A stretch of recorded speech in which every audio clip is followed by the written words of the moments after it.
மதிப்பிற்குரிய மகரம் ராசி நண்பர்களே, சகோதர சகோதரிகளே, உங்கள் அனைவருக்கும் எனது கனிவான வணக்கங்கள். நான் உங்கள் ஜோதிட சதா. மகரம் ராசி நண்பர்களுக்கு இந்த டிசம்பர் மாதம் ராசி பலன்கள் எப்படி இருக்கும், பாசிட்டிவான விஷயங்கள் என்னவாக நடக்கும் அப்படிங்கிறத பற்றி ஒரு தெளிவான விளக்கத்தோட பொதுவான பலனாக நாம் இந்த பதிவில் பார்க்க போகிறோம். நண்பர்களை, புதுசாக நம்ம காணொலியை பார்க்குறவங்களா இருந்தால் கொஞ்சம் சப்ஸ்கிரைப் பண்ணி ஆதரவு கொடுங்க. உங்களுடைய மகத்தான ஆதரவை நான் மனதார வரவேற்கிறேன். மகர ராசிக்கு ஒரு மகிழ்ச்சியான செய்தி. இந்த மாசம் உங்களுக்கு அதிர்ஷ்ட வாய்ப்புகள் நிச்சயமாக உண்டு. அந்த அதிர்ஷ்டத்தை தரக்கூடிய சுக்கிர பகவான் உங்கள் ராசியிலேயே இந்த மாதம் முழுவதும் பயணிக்க போறார். யாருக்கெல்லாம் கோச்சாரத்துல 5ஆம் அதிபதி தன்னுடைய ராசியிலே லக்னத்திலே வர்றாரு அப்படின்னு சொன்னால், நிச்சயமா அந்த மாசத்துல அவங்களுக்கு சகல விதத்திலையும் அதிர்ஷ்ட வாய்ப்புகள் கை கொடுக்கும் அப்படிங்கிறதான் உண்மையான விஷயம். அந்த வகையில உங்களுடைய மகர ராசிக்கு 5ஆம் அதிபதி சுக்கிர பகவான், அவரே ஜீவனகாரகன். 10ஆம் அதிபதி சுக்கிர பகவான், 5க்கும் 10க்கும் உடைய சுக்கிரன் உங்களுடைய ராசியில் வந்து அமர்வது, இதை போன்ற ஒரு யோகம், சிறப்பான நாள், இந்த சிறப்பான மாதம் அப்படிங்கிறது உங்களுக்கு ஒரு வருஷத்துக்கு அப்புறம் தான் கிடைச்சிருக்கு. அப்போ சுக்கிர பகவான் ஒரு ராசியில ஒரு மாசம் பயணிப்பார். 11 மாதங்கள் கழித்து இப்பதான் உங்கள் ராசியில வந்து இருக்கிறார். அப்ப இந்த காலகட்டத்தில் உங்களுக்கு ஏதாவது ஒரு வகையில மகர ராசி நண்பர்கள் அதிர்ஷ்டத்தை நோக்கி பயணித்து கொண்டிருந்தால், ஒரு ஜாக்பாட் சம்பந்தப்பட்ட விஷயங்களுக்காக நீங்க எதிர்பார்த்துக்கிட்டு இருந்தீங்க அப்படின்னு சொன்னால், அப்படி ஒரு முயற்சி பண்றோம் அப்படின்னு சொன்னால், நிச்சயமா இந்த 31 நாட்களுக்குள்ள ஒரு நல்ல வாய்ப்பை இந்த சுக்கிர பகவான் உங்களுக்கு கொடுக்காம போகவும் மாட்டார்.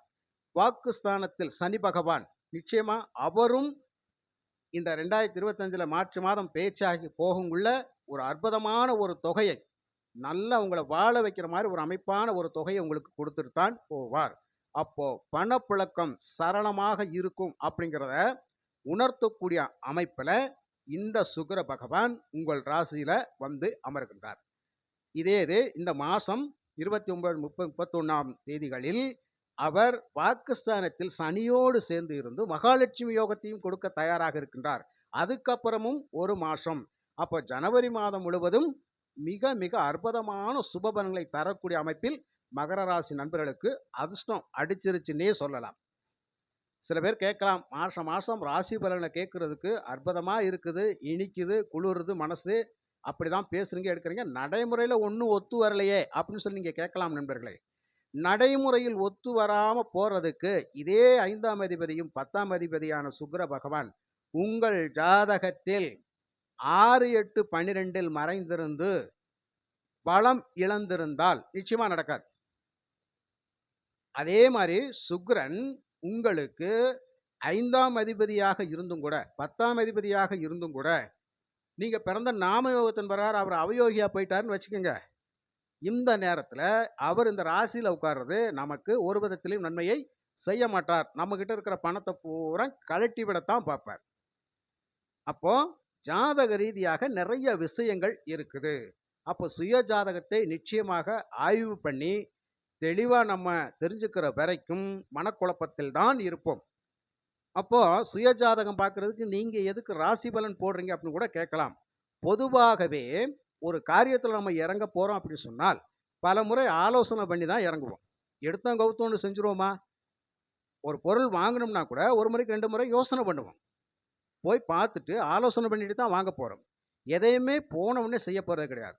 அதே மாதிரி தான் ராசி பலனும் பொதுவாக சில விஷயங்களை பேசி, இந்த மாதம் கிரக நிலைகள் இப்படி இருக்குது, இது இந்த மாதிரியான பலாபலனை கொடுக்கும், இதை அனுபவிக்க தயாராக இருங்கள், கெட்ட விஷயங்கள் இது நடக்கும், நல்ல விஷயங்கள் இது நடக்கும் அப்படின்னு சொல்லி பொதுவான பலாபலன்களை கொடுத்துத்தானங்க நாம் ஒரு விஷயத்துக்கு நாம் முடிவு பண்ண முடியும்.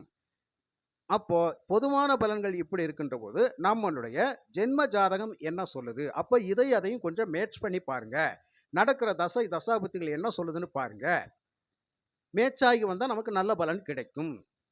இப்போ இந்த சுக்கிரன் 5ஆம் அதிபதி 10ஆம் அதிபதி, இவர் இப்போ நமக்கு மகர ராசி நண்பர்களுக்கு எந்த தசை நடந்து கொண்டிருந்தாரும் இப்போ ஒரு சுக்கிர புத்தி போகுதுன்னு வச்சுக்கோங்க, அதிர்ஷ்டம்தான்.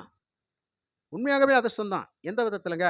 அதாவது பூர்வீக சொத்துக்கள் மூலயமாக அதிர்ஷ்டம், குலதெய்வத்தினுடைய அனுகிரகம் கிடைக்கும், புத்திரர்கள் அதிர்ஷ்டம், புத்திரர்களால் மன மகிழ்வு சந்தோஷம் ஏற்படும், பெருமைகள் சேரும், புத்திரர்களுக்காக நிறைய செலவுகள் செய்து சந்தோஷப்படுவோம், அவர்களை நல்வழிப்படுத்துவதற்காக நிறைய பணம் பொருளை செலவழித்து அவர்களுடைய வாழ்வாதாரத்தை பெருக்கி கொடுக்க போகிறோம். அவங்களும் நமக்கு நிறைய சப்போர்ட் பண்ணுவாங்க.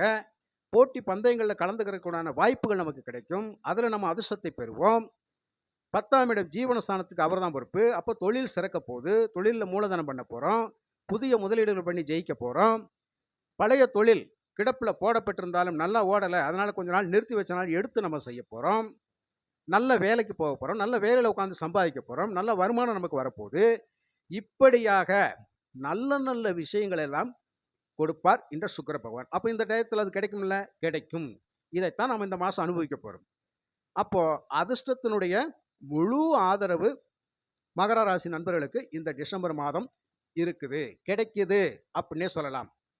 தந்தை மற்றும் தந்தை வழி முன்னோர்கள் மூலமான ஒரு அருளாசி அப்படிங்கிறது கூட இந்த டயத்தில் நமக்கு கிடைக்குது. இந்த மாதம் அவங்க சொத்துக்களை அனுபவிக்கக்கூடிய பாக்கியத்தை நமக்கு கிடைக்குது.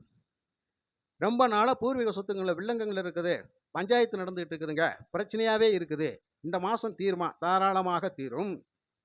எல்லா பற்றியும் கூப்பிட்டு வச்சு அண்ணன் தம்பியெல்லாம் கூப்பிட்டு வச்சு பேசணும்னு சொல்லி தவிச்சுக்கிட்டு இருப்பீங்க. யாரும் வந்திருக்க மாட்டாங்க. ஆனால் இந்த மாதம் நீங்கள் யாரையெல்லாம் போன மாதம் அழைச்சிக்கிட்டு இருந்தீங்களோ அவங்க வழியை வந்து இப்போ உங்களை கேட்பாங்க. அண்ணங்கிட்ட ஒரு ஆலோசனை கேட்போம், தம்பிக்கிட்ட ஒரு ஆலோசனை கேட்போம்னு கேட்பாங்க. நல்ல விஷயம் தானுங்க. அது இந்த மாதம் நடக்கும்ல? நிச்சயமாக நடக்கும். பிள்ளைகள் அதே மாதிரி அப்பா கிட்ட ஒரு ஆலோசனைகள் கேட்பாங்க. எப்பா இந்த மாதிரி பண்ணிக்கலாமா? நான் இந்த மாதிரி இந்த படிப்பை நான் தேர்ந்தெடுக்க போகிறேன், இந்த வேலைக்கு நான் போகலான்னு நினச்சிட்டு இருக்கேன், நான் போகலாமா வரலாமா, என்ன ஆசீர்வாதம் பண்ணுங்க கேட்கக்கூடிய அமைப்பு. இப்படியாக பல வழிகளிலும் நமக்கு நன்மைகள் நடைபெறக்கூடிய மாதமாக இந்த மாதம் இருக்கும். ஒர்க் ப்ரெஷர் கிடையாது. மகர ராசி நண்பர்களுக்கு இந்த மாதம் முழுவதும் ரிலாக்ஸ். அதாவது சுதந்திர பறவை. அதாவது சுக்கிரன் யாரு? ஆடம்பர கிரகம். லக்ஸூரியஸாக வாழணும்னு ஆசைப்படுவார். அவர் வந்து எப்போதுமே மனசை வந்து நெருக்கடியான சூழ்நிலையில் வச்சுக்கிறவே மாட்டார். எப்போவுமே ஜாலி, என்ஜாய், அந்த மாதிரி தான் சுக்கிரனுடைய இது. அப்போ ஆடம்பர கிரகம்னு சொல்லப்பட்டிருக்குது இல்லையா? அப்போ ஒரு பயணத்தின் மூலமாக நம்ம ஒரு நல்ல மகிழ்ச்சியை சந்தோஷத்தை அனுபவிக்க போகிறோம். அதே மாதிரி வாகன அமைப்புகள், நல்ல நல்ல வாகனங்கள் வாங்கி பயன்படுத்தணும் அப்படிங்கிற ஆசை பாசைகள் அதிகமாக இருக்கும். ஒரு சாதாரண வீட்டுக்கு குடி போக மாட்டோங்க. ஒரு சாதாரண வாடகை வீட்டில் கொஞ்சம் நெருக்கடியான சூழ்நிலை இருந்தாலும் அடுத்த வீடு பிரம்மாண்டமாக பாரு, அழகாக பாரு, நல்ல ஒரு ஒரு சாதாரண ஒரு வீட்டில் 4 பேர் இருக்கும் அப்படின்னு சொன்னால் எனக்கு ஒரு ரூமு, ஆளுக்கு ஒரு ரூம் இருக்கிற மாதிரி வீட்டை வாடகைக்கு பார்த்து போய் இருப்போம், நெருக்கடி இல்லாமல் இருப்போம். இப்படியெல்லாம் யோசிக்க வைக்குங்க சுக்கிரன். ஒரு ட்ரெஸ் எடுக்கிறோம், நல்லா பார்க்க லட்சணமாக அழகாக இருக்கிற மாதிரி எடு. ஒரு நகை வாங்குகிறோம், நல்ல ஒரு ஒரு டிசைனோடு எடுப்போம், அப்படியெல்லாம் யோசிக்க வைக்கும். இப்படியாக சுக்கிரன் வந்து ஆடம்பர வாழ்க்கையை வாழ வைக்கக்கூடிய கிரகம். அப்போ அவர் எப்படி இருப்பார்? சுதந்திரமாக இருக்கணும்னு நினைப்பார். அப்போ இந்த மாதம் முழுவதும் நீங்கள் எப்படி இருக்க போகிறீங்க? சுதந்திரமாக நல்ல மன அழுத்தம் இல்லாமல் இருக்க போகிறீங்க. அப்போ 4 விதத்திலும் நன்மைகள் நமக்கு கிடைக்கும். புரியுதுங்களா? அதுக்கப்புறம் வாக்குஸ்தானத்தில் சனி பகவான் எவ்வளோ பணம் வேணாலும் கொடுப்பாருங்க. ஆனால் கரைக்கவும் பார்ப்பார். எப்படி? கையில் பிடிச்சு நிறுத்த முடியாது. அப்போ நாம தான் கவனமாக இருக்கணும். அதே மாதிரி வாக்கு கொடுக்கறது மற்றவங்களுக்கு பார்த்து கொடுக்கணும். அவசரப்பட்டு எந்த ஒரு வாக்கும் நமக்கு கொடுத்துருக்கக்கூடாது. ஏதாவது ஒரு ஜாமீன் சம்மந்தப்பட்ட விஷயங்கள் போடவே கூடாது. நாம தான் பொறுப்பாளி ஆகணும். நீங்கள் யாருக்கு பணம் வாங்கி கொடுக்குறீங்களோ அவங்க வாங்கிட்டு நடைய கட்டிடுவாங்க. அந்த பணத்தை நீங்கள் தான் ஏற்கணும். ஆக இப்படியெல்லாம் சனி பகவான் வாக்குஸ்தானத்தில் இருக்கின்ற பொழுது இந்த மாதிரி வேலைகளும் செய்ய வச்சிருவார். ஆனாலும் கவனம் அப்படிங்கிறது அவசியம் தேவை. 3ஆம் இடத்தில் ராகு, கண்டிப்பாக முயற்சியின் மூலமாக ஏதோ ஒரு வெற்றியை நம்ம அடைய போகிறோம். அப்போ இந்த ராகு பகவான் பேச்சாகி போகக்கூடிய காலகட்டத்துக்குள்ளே ஏதோ ஒரு தொகைக்காக காத்திருக்கிறாரு. அப்போது நீங்கள் ஏதோ ஒரு விதத்தில் பண வரவை பெற போகிறீங்க. அப்போ நிச்சயமாக மகராசி நண்பர்களுக்கு இந்த டிசம்பர் மாதத்தில் ஒரு அற்புதமான ஒரு ஜாக்பாட் தொகையை நீங்கள் வாங்கித்தான் தீருவீர்கள். இது ஆணித்தரமான உத்தரவாதமான பதிவு தான். நிச்சயமாக முயற்சி பண்ணி பாருங்கள், வாய்ப்புகள் நிச்சயம் உண்டு. அப்போது அதிர்ஷ்டத்தினுடைய அதிபதி சுக்கிர பகவான் ராசியிலே வந்து அள்ளி கொடுக்க தயாராக இருக்கிறார். அதுக்கப்புறம் உங்களுடைய ராசிக்கு 7ஆம் இடத்துல வந்து செவ்வாய், அவர் 7ஆம் பார்வையாக ராசியை பார்க்குறார், சுக்கிரனும் பார்க்குறார். அப்படிங்கிற இந்த இடத்துல பிருகுமங்கல யோகம் அப்படிங்கிற ஒரு அமைப்பு. அப்படின்னா என்ன அர்த்தம்?